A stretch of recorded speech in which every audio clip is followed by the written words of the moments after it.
ওই নুরুল হক নূর আরেক গরিবের মানে পোলা, জেলের ছেলে, গ্রামের খ্যাত, অশিক্ষিত মূর্খ চোর, চেহারা দেখলেই বমি আসে একেকটার।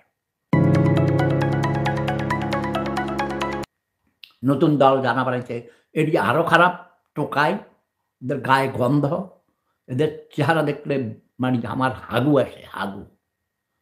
কইছি না? এদেরকে দিয়ে হবে না। প্রফেসর ডক্টর মোহাম্মদ ইউনূস সাহেবকে যেকোনো অবস্থাতেই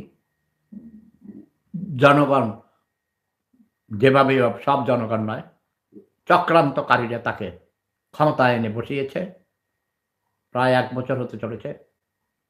তো তাকে ভালো করে কাজ করার সহযোগিতা করা হচ্ছে না। তিনি একা কি করবেন? ছুরিদারি করতে হইলেও তো ভাই কিছু সময় লাগে।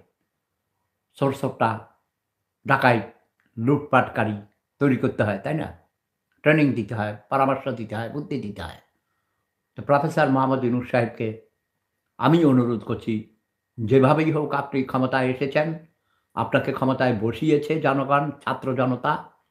অতি আবেগপ্রবণ হয়েও আপনাকে বসাইছে আমরা জানি। আপনি নিজেই বুঝেন এটা আপনার কাজ না, আপনার কোনো অভিজ্ঞতা নাই।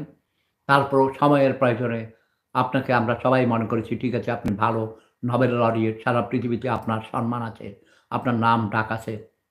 তবে আমি অনুরোধ করব প্রফেসর মোহাম্মদ ইউনূস সাহেবকে সবাই সহযোগিতা করুন। নির্বাচনের সুষ্ঠু পরিবেশ না হওয়া পর্যন্ত